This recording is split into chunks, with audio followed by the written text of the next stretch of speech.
Boa noite, irmãos. Nós louvamos ao Senhor por mais uma oportunidade de estar na sua casa. E hoje, 26 de maio de 2024, nós estaremos dando a segunda parte sobre o amor no casamento, a partir de Canto dos Cânticos de Salomão e do segundo livro de Salomão, que é Provérbios, que desenvolvem muito bem a problemática, os problemas conjugais. Tanto o livro de Cânticos, ele apresenta o lado romântico, o lado alegre, feliz dos cônjuges, porém apresenta também o que eu estou colocando aqui como problemas conjugais. Muito bem, continuando, nós já adequamos o slide. O amor no casamento. Problemas conjugais em Canto dos Cânticos de Salomão e Provérbios. Muitas vezes nós pensamos que esse canto maravilhoso, essa coleção de poesias acerca do amor conjugal, só está falando de romance. Mas o Canto dos Cânticos, ele revela o outro lado do relacionamento entre um homem e uma mulher no casamento. Vamos então ver esse lado dos problemas conjugais. Você vê isso especificamente no nosso verso-chave, onde em Cantares, no Canto dos Cânticos, 8, 6 a 7, você já vê aqui uma esposa temerosa, com ciúmes, apreensiva em relação de alguém ganhar o coração do seu marido. Tanto que ela diz: põe como selo sobre o teu coração. Ou seja, que eu seja única no seu coração, como selo sobre o teu braço. Então ela diz aqui, desculpem, porque o amor é forte como a morte, e duro como a sepultura o ciúme. As suas brasas são brasas de fogo, com veementes labaredas. As muitas águas, você nota que essas muitas águas são dificuldades, são problemas. Toda família, todo casal terá de enfrentar problemas que vêm muitas vezes com a inundação. Nós vimos os problemas que estão acontecendo lá no Rio Grande do Sul, com a inundação que aconteceu lá. Muita gente morreu, perdeu os seus bens, e essas muitas águas, elas ameaçam apagar o amor. Porém, a esposa de Cantares, ela diz que apesar dela ter ciúmes, apesar dela ficar apreensiva acerca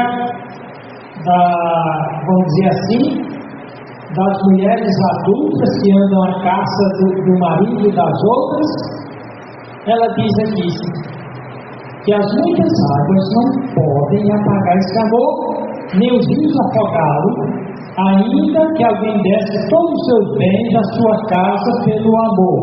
Deixa eu tirar esse ventilador aqui, que ele está me atrapalhando. Ok, continuando. Ainda que alguém desse todos os bens da sua casa pelo amor, certamente eles desprezariam. O amor não pode ser negociado, barganhado. O amor conjugal não tem preço. Efésios 5, 25 a 28 mostra que o grande desafio, tanto quanto para o homem quanto para a mulher, e aí onde vão acontecer os problemas, é na área do dever de cada um amar o outro. Lá em Efésios 5 diz claramente: vós maridos, amai vossas mulheres, como também Cristo amou a igreja, e a si mesmo se entregou por ela. Nós vemos que a igreja não precisa ter ciúmes de Cristo traí-la, trocando ela por qualquer outro grupo. Quando a mulher diz, assim também, cada um em particular, voltando a repetir o papel do homem, ame a sua própria mulher, a sua própria esposa. Ele não pode amar nenhuma outra mulher além da esposa. E dá o padrão. Lá no 25 diz, como Cristo, e no 33 diz, como a si mesmo. E a mulher reverencia e respeita o marido. Então, quando ela desenvolve amor, ela também vai desenvolver essa reverência, esse respeito, esse acato, esse carinho, essa consideração para com o marido. E não é fácil. É dito que não é fácil para a mulher amar seu marido e até seus filhos. Muitas vezes se confunde a devoção que a mulher tem pelos filhos, de amamentar, de levar para a escola e de sacrificar com eles com amor. Não, ela tem um instinto materno. E ela faz isso mesmo sem amar. Existe uma maneira própria de amar o marido e de amar os filhos. Muitas mulheres, elas não entendem que amam seus maridos, mas fazem isso quase como um dever, como uma obrigação. A mesma coisa em relação aos filhos. Por isso que lá em Tito diz que as mulheres idosas ou maduras ou experientes que já atravessaram aquela fase de casamento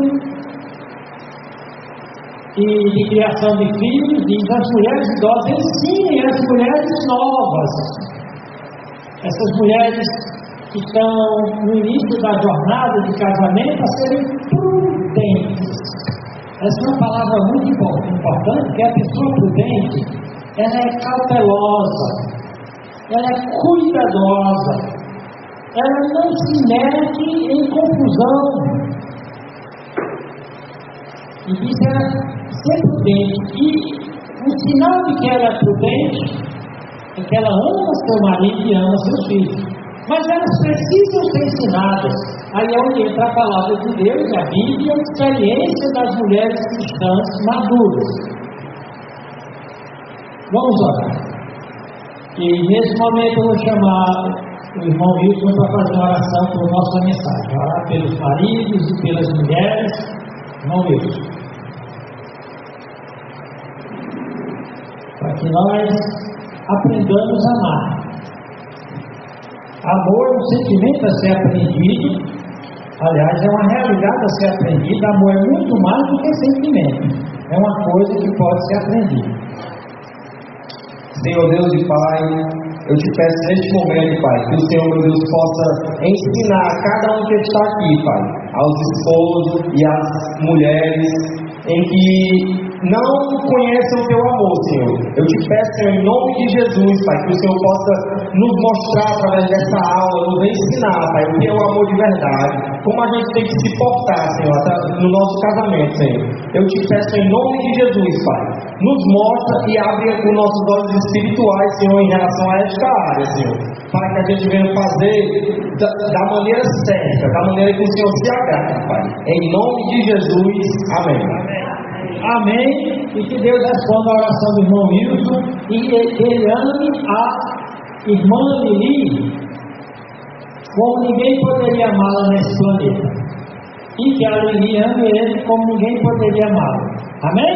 Amém. Então, sempre que eu dou uma mensagem, eu dou a tese ou o propósito. Por que nós estamos estudando esse assunto? Até falei para vocês que o livro de Canto dos Cantos, ele fala da relação marido e mulher. Você pode dizer, mas eu sou solteiro, eu sou divorciada, eu sou separada, eu já sou viúva.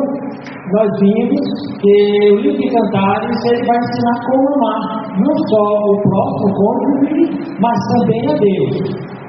E ele vai nos dizer aqui que, apesar das pessoas imaginarem que o livro de Canto dos Cantos vai falar só sobre o lado bom do relacionamento conjugal, ele vai falar também dos problemas. Um dos problemas que realça lá, que você não vê no início do casamento do Salomão com a Sunamita.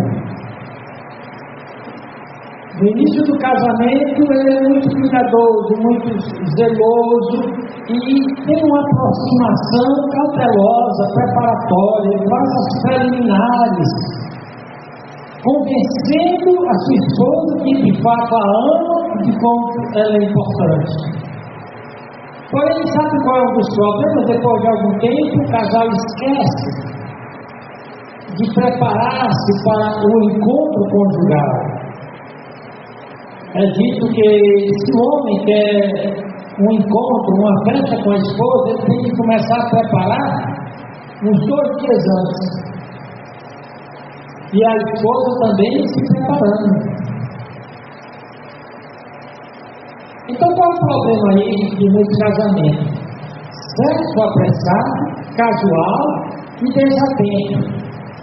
Isso equivale a sexo frustrado ou descuido do cultivo do amor romântico. No começo do casamento tem meu amor para cá, minha linda para cá, meu queridão, meu bonitão. Aí quando o tempo passa, começam as grosserias, começa um tratamento quase que obrigatório. Problema 1. Problema 2.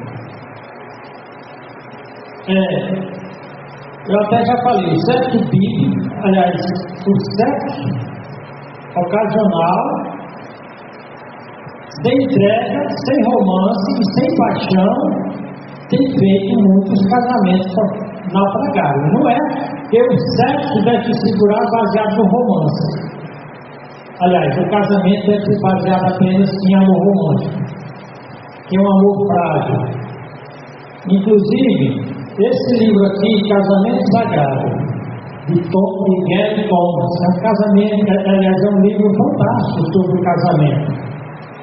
Depois eu queria que o Wilson e a Lili pudessem dar uma olhada. É maravilhoso. Nós podemos até ter um tempo para ler os capítulos. Já fiz com alguns casais isso. É muito edificante, é maduro, é o melhor talvez sobre o assunto. O objetivo de Deus para o casamento, mais do que nos fazer felizes, for nos tornar santos. É fantástico esse livro aqui. Nós vamos também mostrar que esse encontro entre marido e mulher não precisa ser uma coisa obrigatória, sem entrega, sem esse amor romântico, sem paixão. O sexo no casamento pode ser ardente, sensual, exótico, ou seja, criativo e emocionante. E isso aos 80 anos de idade. Acho que depois de 90 anos, se o camarada está vivo, já está no sal. Problema 3. A loucura e o perigo da fornicação e do adultério. Lembra aquela preocupação da sunamita com a concorrência feminina? E você vai ver que ele também se preocupa com a concorrência masculina. Então, a Bíblia mostra o adultério, a fornicação, que é o sexo entre não casados, e o adultério entre casados, pessoas que pulam o muro. A Bíblia mostra o resultado fatal de quem vive de forma promíscua. Outra coisa que a Bíblia mostra é que a vida de quem segue os princípios da Bíblia conhece é ter o amor conjugal e sexual no casamento é plenamente satisfatório. Ninguém precisa pular o muro. Quem é casado não precisa ir atrás de outra pessoa além da qual casou. Quinto, outro problema, deixar o cônjuge. Nós vamos ver aqui que teve um momento em que a sunamita se faz difícil, rejeita o marido e ele, vai embora. Deixar o cônjuge E eu coloco aqui, para viver de modo imoral é a pior decisão que alguém pode fazer na vida. Porque é assim que a Bíblia coloca. Quando você deixa seu cônjuge, ou você vai ver no celibato, ou você vai cair na imoralidade. Deixa coisa. A coisa mais perigosa para uma pessoa casada é que a Bíblia chama, especialmente no provérbio, de pessoa estranha. Você vai ver aqui que o marido de Cantos, ele chama a esposa dele de minha irmã minha. Não é tanta questão de que o marido e a mulher passam a ser parentes. É que há uma identificação entre essas duas pessoas profunda, e qualquer outra pessoa fora dessa relação é estranha, no sentido de fornicária, adulterina. Problema 5. A falta de virgindade na noiva e até no noivo. As pessoas estão brincando, estão fazendo sexo aí antes de casar.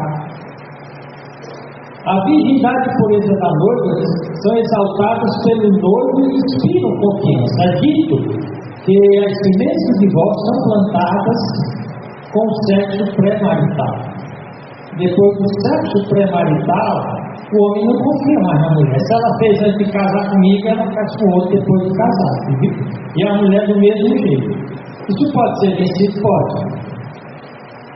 Mas não é fácil.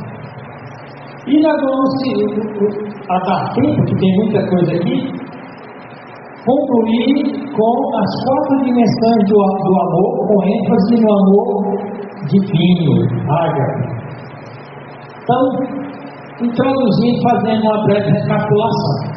Lembra que tem 2 visões da interpretação de Canto dos Cantos. A visão literal, ou seja, realmente havia um relacionamento entre um homem chamado Salomão e essa mulher que é chamada de Sunamita, outras versões de Sulamita. Outra coisa que nós já vimos na primeira mensagem é que Deus nos deu amor e a capacidade de nos apaixonarmos e a liberdade de criar um relacionamento maravilhoso. E que o relacionamento entre marido e mulher, no sexo, é uma coisa positiva. Infelizmente, por conta de já começar errado no namoro, feita uma entrevista, teve uma mulher que disse, alguém perguntou, e aí, o casamento? Aí a mulher disse, o casamento até que é bom, a pior parte é o sexo. Ou seja, olha o que o diabo faz, que poderia ser uma das melhores partes, o diabo pode tornar a pior parte. Deus fez amor, casamento e sexualidade como prêmios, presentes para os casados, e são maravilhosos. Aqui nós temos um jovem aí, é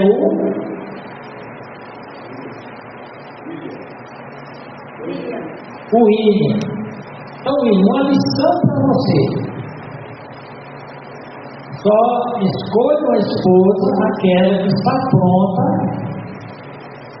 para resistir às suas aproximações. Aquela que abre as portas para tudo, você já deve saber que está entrando numa barca furada. Virgindade é importante. Eu tenho toda uma série de slides de estudos sobre o adultério. Eu vou colocar apenas como introdução aqui. Isso está lá naquele estudo. Porque, por definição, casamento é quando 2 se tornam uma só carne, é uma aliança. O homem deixa pai e mãe, se une a sua mulher, os 2 se tornam uma só carne, assim como o Pai, o Filho e o Espírito são um, mas distintos em pessoa, assim são eles. Então, o casamento, ele tem 2 elos. Tem o elo divino, a Bíblia diz que eu fui testemunha da aliança entre ti e a mulher da tua mocidade. E tem o elo legal, quando eles deixam pai e mãe, se comprometem A Bíblia não tem uma cerimônia de casamento. Ela reconhece em qualquer cultura aquele primeiro casamento que é reconhecido que a partir daquela cerimônia, homem e mulher passam a ser considerados marido e mulher. Pode ser até um aborígene lá da África ou da Austrália, que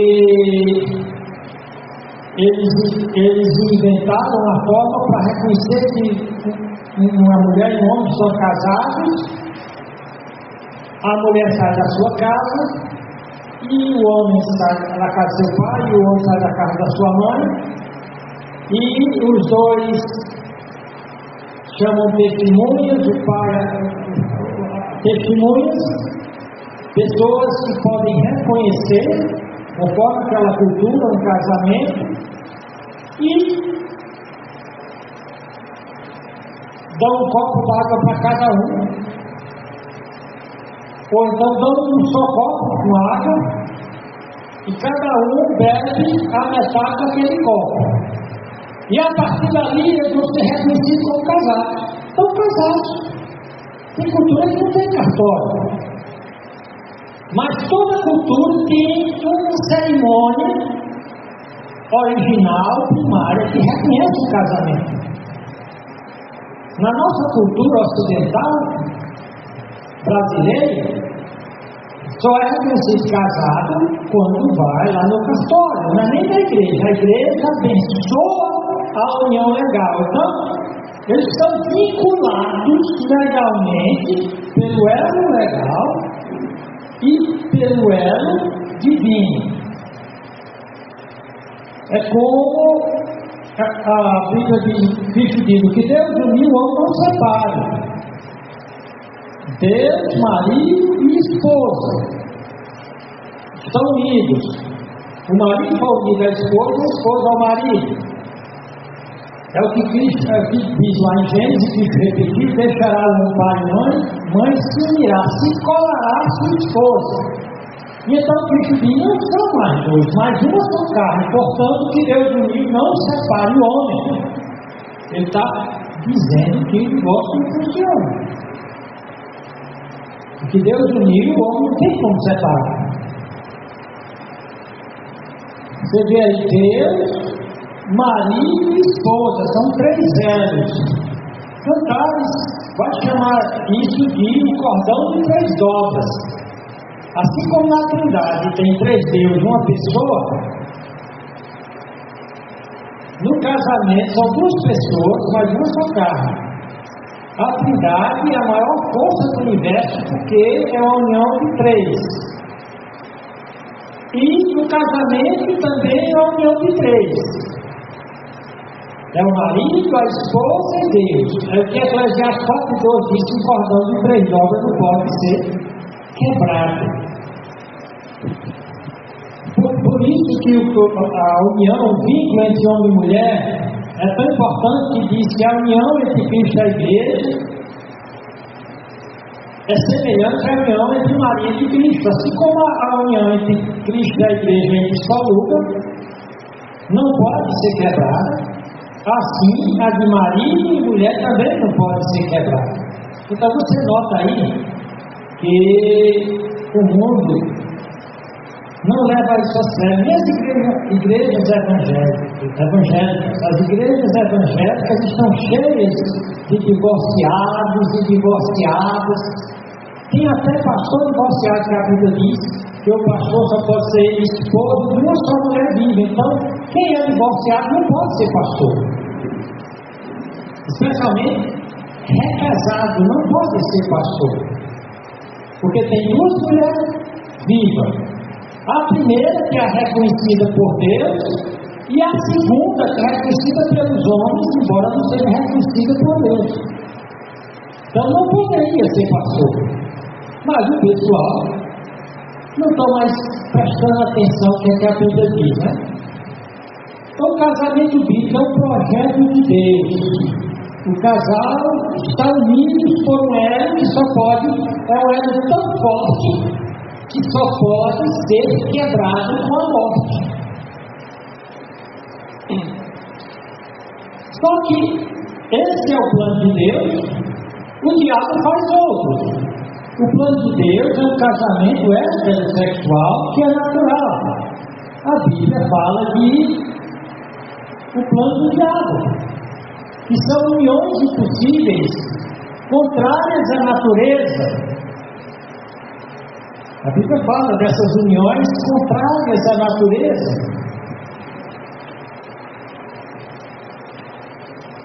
Então esse é o sinal dos tempos. Esse é o sinal de que Cristo está perto de voltar. O renascimento de Sodoma. Ele diz: quando o mundo estiver como Sodoma e Gomorra, Jesus Cristo está perto de voltar. Quando estiverem casando e recasando, é um sinal de que Cristo está perto de voltar. A Bíblia chega até a dizer mesmo que o anticristo não terá desejo por mulheres, portanto, ele está dentro daquela categoria de pessoas que têm relações contrárias, irracionais, de acordo com Romanos capítulo 1.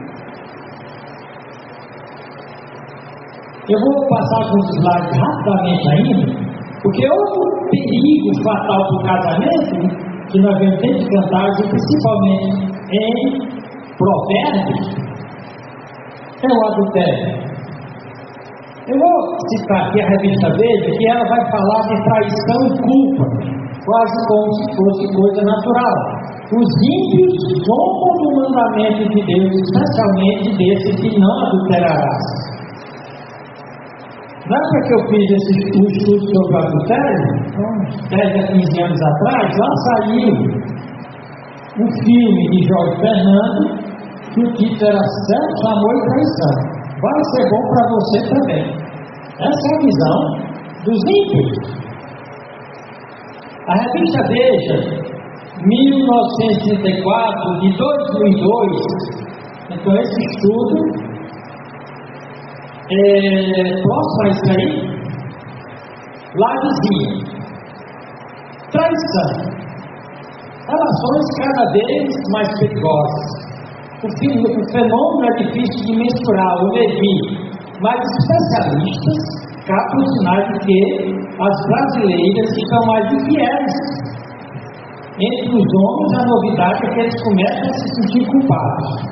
Ou seja, brincam com o pecado e com o perigo, não conseguem escapar das consequências, que é a culpa e todo o resto da maldição, fazendo que os homens se sentem mais culpados. Eu falei na primeira mensagem de um homem que era um empresário que regularmente ele traía a esposa, levava uma mulher para um motel e depois daquele relacionamento a mulher ia dormir de um lado e ele ia lá na pasta dele, tirava um revólver, botava na boca para dar um tiro, se sentindo culpado, e depois ele dizia: eu vou matar essa miserável, e botava o revólver nela. Aí depois ele dizia: se eu matar ela ou me matar, eu vou complicar as coisas. Mas ele se sentia miserável. Ele me disse que se sentia miserável por ser um adulto. Só que os cientistas sociais, essa antropóloga que estuda o comportamento humano, Cíntia Dornelles, ela diz que foi traída e acha natural. Veja bem, ela traiu o marido traiu ela. Eu falei também a vocês de uma senhora evangélica que o marido traiu, ela foi para o psicólogo, e o psicólogo disse: por que a senhora está fazendo esse mimimi todo, essa confusão toda? Uma traiçãozinha até bom para o casamento, ele trai de um lado, a senhora trai do outro, depois os dois se juntam. Como se isso funcionasse na vida real. Então, que os ímpios achem o adultério e a traição algo natural, já era de se esperar, pois eles são perdidos e não têm a luz da verdade.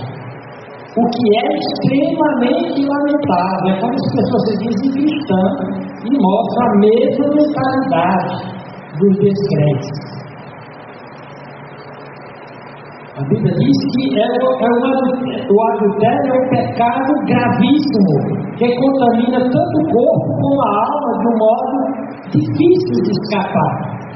Até porque quando a cópula com uma pessoa, você pode estar recebendo até os espíritos malignos que ela tem. Alguns têm medo de doenças venéreas e usam preservativos, só que não tem preservativo para demônio. Então, homens que vivem aí pulando a cerca, mulheres que vivem pulando a cerca, não estão só se contaminando com doenças sexualmente transmissíveis, mas também com demônios.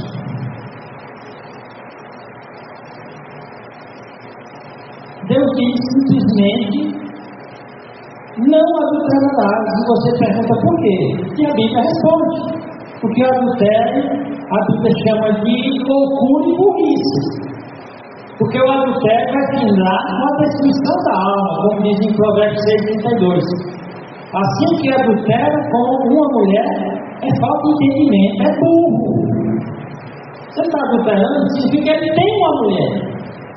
E você vai ver em Cantares que toda mulher é suficiente para o homem, é preciso ser muito bom para dar conta de nenhuma.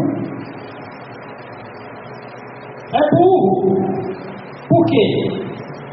Aquele que faz isso, que adultera, destrói a sua alma ou a si mesmo. Também a Bíblia diz que o adultério é uma rebelião contra Deus, é um perigo difícil de ser vencido. A Bíblia diz que é uma coisa horrenda, porque é a essência da falsidade. A Bíblia diz que é agir como um animal irracional. É isso que o profeta Jeremias diz. Mas eu vou pular isso aqui faz parte de outro estudo. Foi só para esquentar esse tema. Então, o restante dos slides sobre o estudo específico sobre a adultério, nós podemos ver no próximo domingo ou em ocasião mais oportuna. Voltando a Cantares, nós vimos a interpretação literal e a relação física entre marido e mulher, porém tem uma visão figurada alegórica que trata da relação entre o crente e Deus. E Jeová é o marido do crente. O profeta Isaías no 54:5 diz: porque o teu Criador é o teu marido. Bom, Oséias 2:19 Deus diz: eu me casarei contigo para sempre, falando para os crentes de Israel. Então tem esse lado espiritual. Então, um retrato da celebração do encontro sexual no casamento. Problema 1. Depois de um certo tempo, o casal se encontra, deixa de ser um namoro, deixa de ser uma conquista, deixa de ser algo a ser conquistado a cada encontro e passa a ser algo apressado, casual, desatento, por dever, e o resultado é frustração. Como o filósofo Hipócrates disse que o orgasmo das pessoas do século XX é frustrado, elas têm aquele descarrego, mas é como se chupasse uma pedra. Você sabe qual é o gosto de pedra? Você já chupou uma pedra? Na realidade, quando você vê o livro de Cantares, é preciso haver tempo, ternura, carinho, são essenciais para um quarto sexual e romanticamente atraente. Aqui vemos que preliminares lentas e românticas estão em andamento. O marido aqui em Cantares, ele elogia especificamente, como nós vimos na primeira mensagem, cada detalhe da esposa, não apressa. Ele dá antes de receber, ele age como Cristo, que dá sua vida pela igreja. Ele diz: vem comigo do Líbano, a minha esposa, vem comigo do Líbano. Olha desde o cume de Amana, desde o cume de Seni e de Hermon, desde os covis, dos leões, desde os montes de leopardo. Então, depois de um tempo de carinho, um tempo de contemplação, de valorização mútua, é o tempo em que os dois chegam naquela hora H, onde o marido, cheio de amor, afeto e paixão ardente, a chama de minha irmã, esposa minha. Ou seja, é mais que um vínculo sexual, é mais que um vínculo fraternal,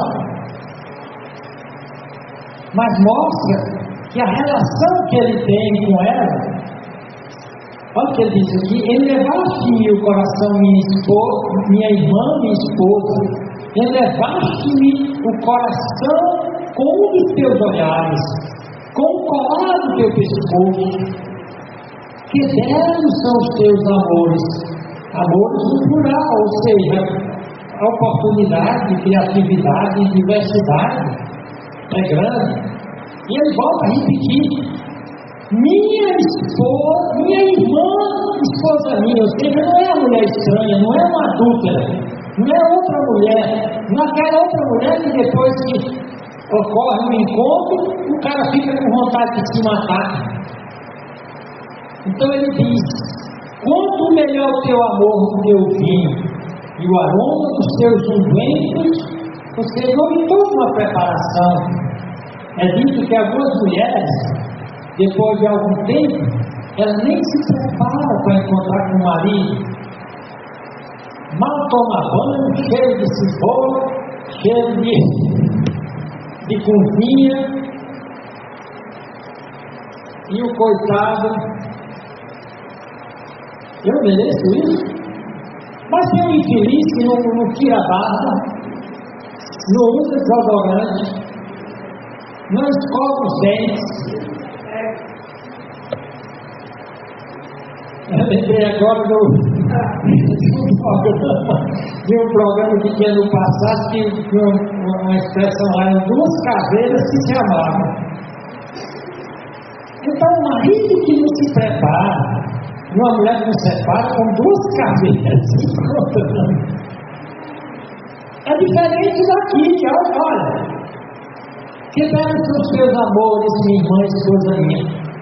Quanto melhor o teu amor do que o vinho, e o aroma dos teus perfumes, ela se perfuma. Falo de mel, mano, dos teus lábios, minha esposa. Mel e leite estão debaixo da tua língua, e o cheiro dos teus vestidos, né? Não é aquele vestido que ela passou o dia varrendo casa, o vestido está fedendo a gambá. Não, é aquele vestidinho que foi bem lavado, está cheirando a roupa nova, né? E até os perfumantes, né? Que bota, a roupa já deixa o camarada animado.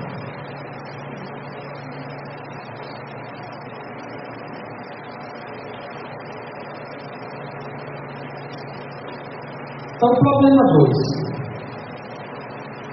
O sexo no casamento pode ser ardente, sensual, exótico, criativo e emocionante. Ixi, acabei pulando aqui um bocado de coisa. Perdi a tecla errada. Deixa eu voltar lá para onde eu estava.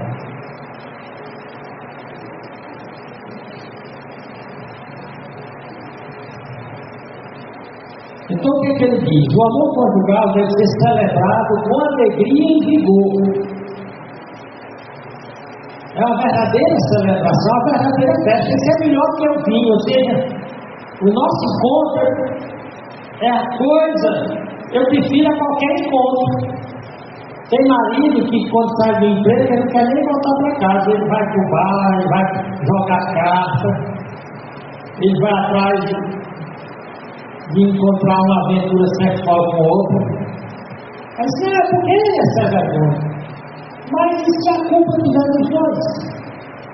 Se os dois não preparam para aquele momento ser uma festa, ser uma celebração.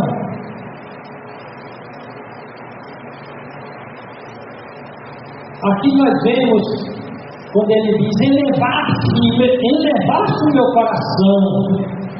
Ele está dizendo, minha esposa, você fez o meu coração bater mais rápido, com um olhar nos seus olhos, com um único fio do teu colar. Ou seja, ela não olha para ele quando que arranca. E aí, como foi que dia, bicho, fedorento? Aí, por sua vez, e tu, coisa ruim? Desse encontro vai sair o quê? 2 caveiras se amar.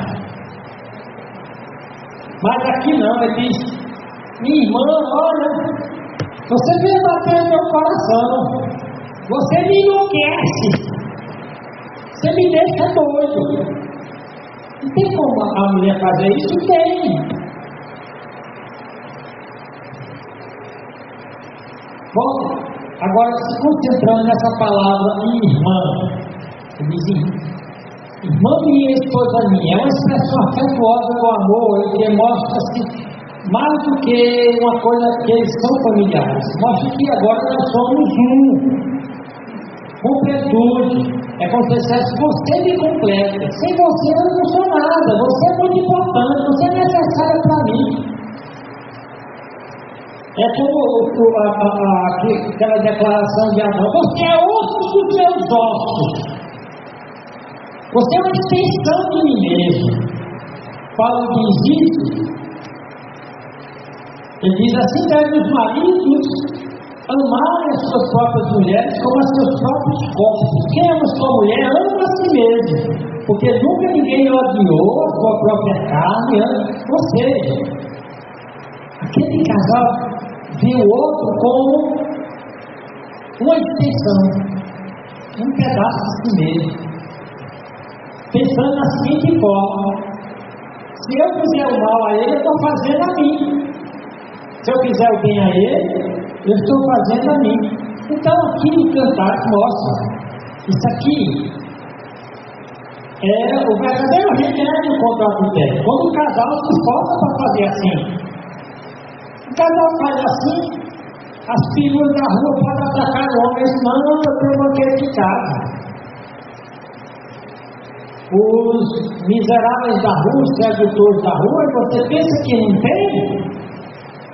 A primeira igreja que eu pastoreei, há uns 40 anos atrás, eu falando com um homem daquela cidade pequena, ele disse, pastor, eu posso contar aqui nos meus dedos pelo menos 10 homens que o hobby deles são homens, empresários, o hobby deles, a diversão deles é seduzir mulheres casadas e moças.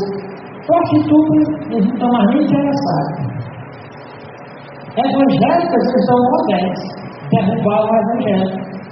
Isso é mesmo, rapaz, e como é que eles fazem? Eles atacam nas portas das escolas, quando as mulheres vão deixar os filhos. No supermercado eles fazem, a senhora sabe como é que usa esse produto?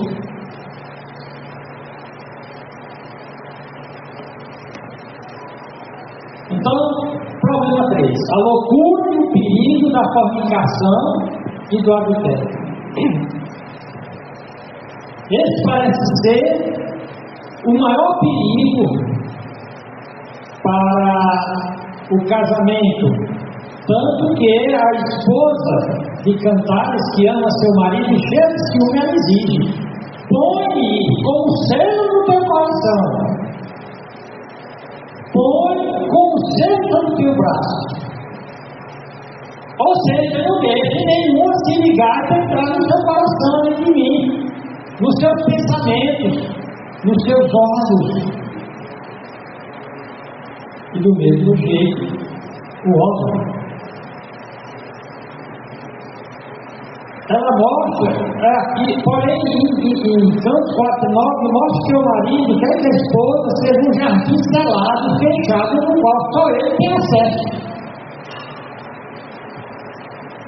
Nós já vimos que o marido vê a esposa como irmã ou extensão de si mesmo, mas também como um jardim selado. O O contrário de minha irmã é prostituta, é adúltera, mulher estranha. E aqui então, onde entra Provérbios, que também foi escrito por Salomão. O Salomão vai falar muito da pessoa estranha. Lembra daquele homem que ataca no supermercado? A senhora foi fazer uma compra e ele estranho chega, puxando conversa. O que a mulher deve fazer? Olha, não conheço o senhor, pergunta ao gerente.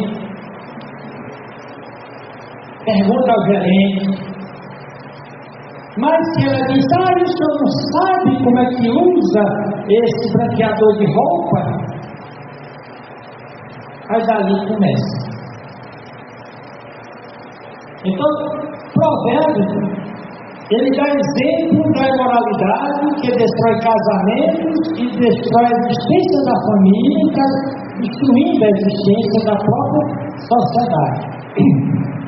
Olha que é dito em Provérbios 2:16. Na verdade vai de 2, do 10 a 19.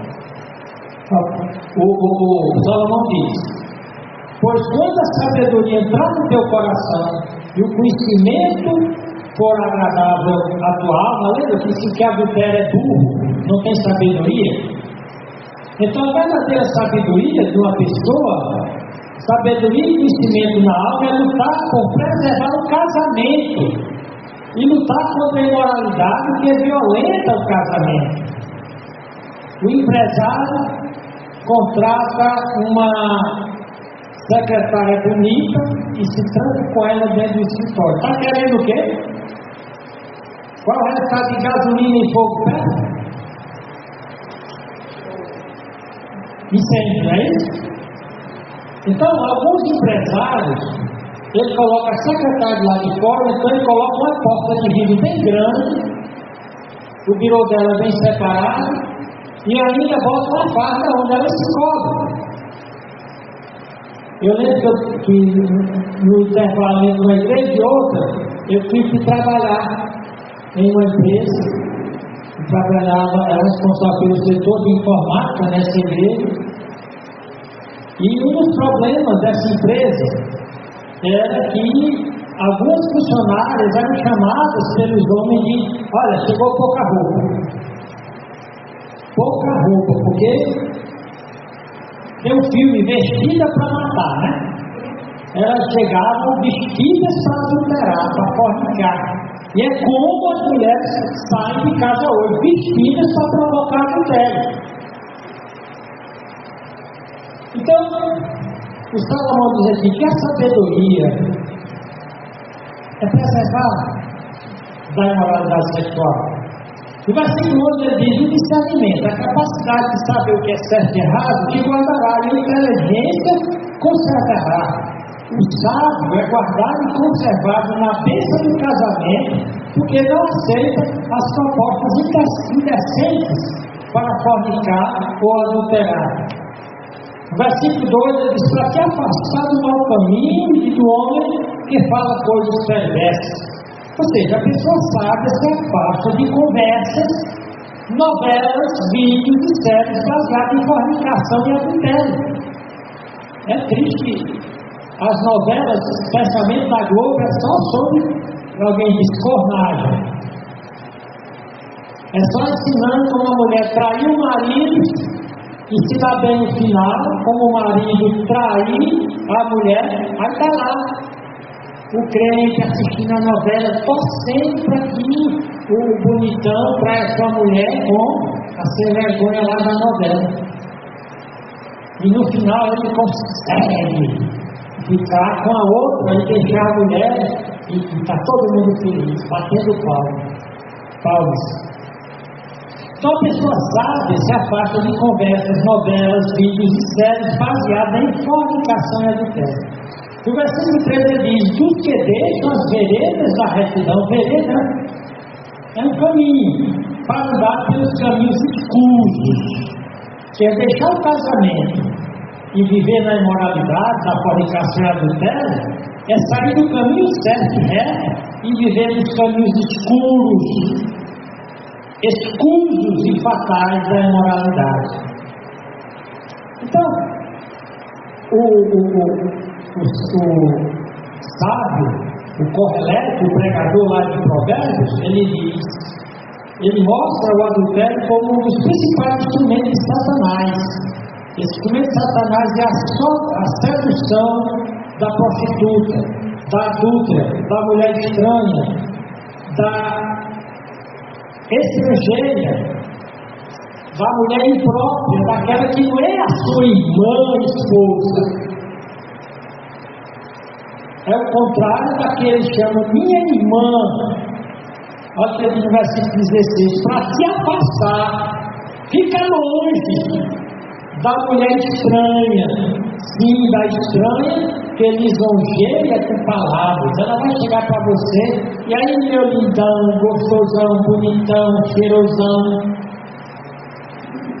Aí ele chega em casa, a mulher está zangada, aí fedorento, feiozão. É dito que as maiores aliadas das prostitutas, quem mais ajuda elas é o esposo de casa. Os maiores aliados desses homens que o propósito deles é derrubar a mulher casada é o próprio marido. Que ele tem um tesouro em casa, ele tem um jardim, um pomar com todos os frutos, ele tem uma mulher maravilhosa em casa, mas não valoriza, não enxerga. Como aquele esposo de Cantares: você é linda, você é maravilhosa, você me deixa louco. Está lá em Cantares. Então quem deve enlouquecer o marido não são as outras mulheres, ele nem deve olhar para elas, nem conversar com elas. É a esposa. Para te afastar da mulher estranha, assim, da estranha que ele lisonjeia com suas palavras. Porque se você não se afastar, o que vai acontecer? Resultado fatal de quem vive aí de aventuras. Você vai acabar destruindo seu casamento. Olha, 17. Essa mulher fatal, ela deixa, se separa ou se divorcia de quem? Do guia da sua mocidade, do seu marido, e se esquece da aliança do seu Deus. Aqui estão incluídos que não se casam, mas praticam sexo sem se casar, se ajudam, né, se amancebam, ou deixam o casamento à procura de aventuras sexuais ou conjugais. Em muitos casamentos, depois de divórcio, tem gente que está no quarto, quinto casamento, achando que isso vai sair para lá. Ao resultado dessa pessoa imoral, que deixa o casamento, que não tem sabedoria, diz aqui: porque a sua casa, a casa dessa pessoa imoral, se inclina para a morte. Está descendo. E as suas veredas para os mortos, ou seja, os imorais desgraçam toda a sua existência de quem se associa a eles. No versículo 19 diz: todos que se dirigem a essa mulher, o cara tem sua irmã maravilhosa, seu jardim cerrado, que Deus deu para ele, mas ele vai atrás das ervas daninhas fora do jardim. Ele diz: todos que se dirigem a ela não voltarão e não afinarão com as veredas da vida. Ou seja, os que violentam o casamento terão muita dificuldade em consertar a vida, porque estragam a vida.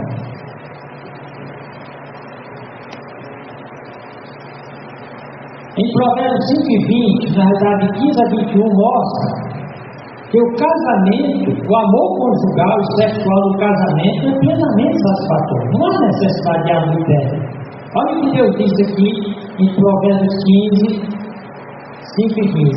Bebe água da tua fonte. Veja bem, no Oriente Médio, uma fonte é a maior riqueza. Quem tem uma fonte, ó, não é quem tem uma cisterna, que a água fica suja e acaba secando. Mas ele bebe. A tua esposa é uma fonte, e das correntes do teu poço. O que você está dizendo é que não há a menor necessidade de fazer sexo fora do casamento. Por quê? A Bíblia diz que Deus fez a mulher idônea, toda preparada, capacitada, ela tem tudo que o marido precisa. Isso que é burrice ele buscar fora. No caso, cada mulher perfeita e completa no que trata dessa questão sexual e relacional. O mesmo também é verdade para o homem. A mulher que tem seu homem precisa ir atrás de outro. Ambos foram criados idôneos, competentes para se completarem satisfatoriamente, serem uma extensão do outro. Aí Deus diz: se as águas da tua cisterna derramaciam as tuas fontes por fora, tu quer que a tua mulher saia transando com outro? E pelas ruas inteiras de águas, certo fora do casamento, resulta em desperdiçar ou trocar as bênçãos do leite matrimonial pelas maldições do leite fornicário e adulto. Deus continua no verso 17: seja para ti só, tua mulher seja para ti só, e tu seja só para ela, e não para os estranhos contigo. Cada cônjuge pertence exclusivamente ao outro. Qualquer outro chamado de estranho é um adulto. No versículo 18 ele diz: seja bendito o teu manancial. Ele está dizendo: a tua mulher é um manancial cheio de bênção. E ele diz: alegra-te com a mulher da tua mocidade. A mulher da tua mocidade é aquela que você casou. Não vai atrás de outro. O sexo do casamento é um manancial de bênçãos e alegrias conjugais. Já o sexo fora do casamento, uma cisterna rachada, apodrecida, cheia de todos os males e maldições possíveis. É interessante, quando eu fazia faculdade na Universidade Federal, eu participei de um grupo que estava estudando um tema.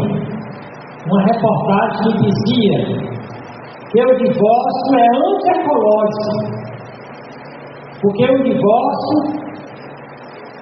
por exemplo, a família vive junto, o marido, a mulher e os filhos. Então há o divórcio, então agora são duas casas que vai precisar de duas águas, de duas energias, dois gás. Ou seja, o planeta se torna pior por conta de é dito, por exemplo, que as pessoas que fornicam, que não se casam, que vivem só morando juntas, elas são mais infelizes, elas não economizam, que os casais que vivem juntos, eles juntam mais as coisas, eles constroem, edificam uma vida mais sólida. Então, o sexo fora do casamento é uma cisterna rachada, vai fazer você perder os seus bens. O Salomão continua falando de forma poética em Provérbios, quase como fosse uma extensão de canto, ele diz no verso 19: veja sua mulher como uma serva amorosa, castela graciosa, os seus seios que saciam todo o tempo, ou seja, então procure prazer nela, e pelo seu amor seja atraído perpetuamente, nunca vai atrás de outra.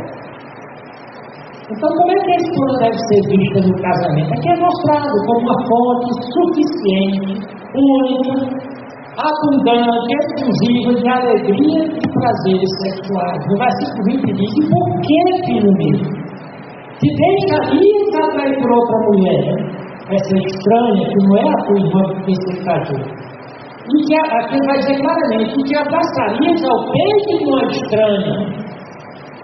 Então aqui Deus está condenando fortemente qualquer envolvimento sexual fora do casamento. No versículo 21 ele diz: eis que os caminhos do homem estão perante os olhos do Senhor, e ele pesa todas as suas veredas. Ou seja, os imorais, que a Bíblia chama de estranhos, fornicários e adúlteros, que praticam sua imoralidade no escuro, nos motéis e lugares ocultos. Quando você vê um carro parado em um canto, com o vidro levantado, as luzes apagadas, e muitas vezes tem um casal lá dentro, né? Lembra que a antropóloga diz que é natural trair, ser traída. Mas Deus diz que está vendo tudo e no momento certo castigará esses imorais. Em Hebreus 13:4 Deus diz: venerado, honrado, abençoado é ser de todos os relacionamentos do matrimônio leve, a cama, sem mácula, sem adultério. Porém, os fornicários, esses que vivem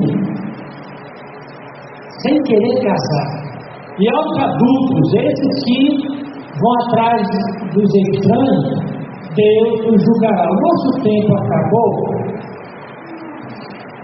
Vamos baixar a nossa cabeça e vamos orar. Nós vivemos em um mundo que Jesus chamou geração adúltera e perversa. O adultério, que a antropóloga disse que era natural, por conta de adultério, há muito adultério e fornicação. Esses jovens que não querem casar, querem viver juntos, amancebados na mesma casa, eles são responsáveis por milhares, se não milhões de abortos, de doenças venéreas, de feminicídios, de matricídios. Eles depredam o planeta.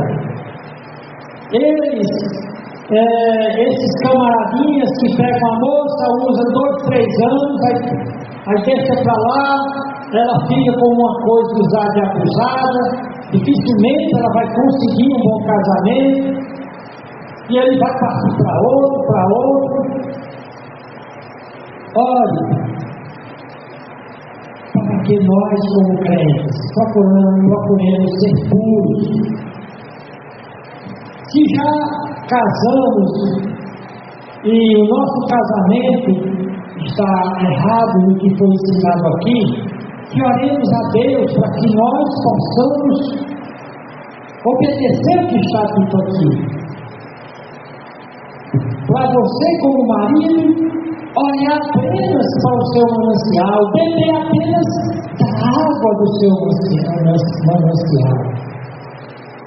E que a esposa seja um jardim selado, como a esposa de Cantar diz: eu sou do meu amado e ele é meu, eu só sou dele e ele é só meu. Você que não está mais casada, aconselhe seus filhos, seus netos a procurarem ter um relacionamento que Deus pode abençoar. Assim como é dito, Deus disse: eu sou teu marido. Jesus diz que ele é o noivo e que o crente é a noiva. Tenhamos olhos só para Jesus Cristo. Amemos a Jesus Cristo e não aos deuses estranhos. Vivamos vidas que honrem e glorifiquem a Ele. Vamos orar. Senhor Deus, obrigado por esse tempo aqui. Que o Senhor possa nos trazer no próximo domingo e nos outros para continuarmos ouvindo a Tua palavra. Pois o Senhor diz: grande paz tem os que amam a lei do Senhor, para eles não há tropeço. Obrigado por esse tempo aqui, no nome de Jesus Cristo. Amém.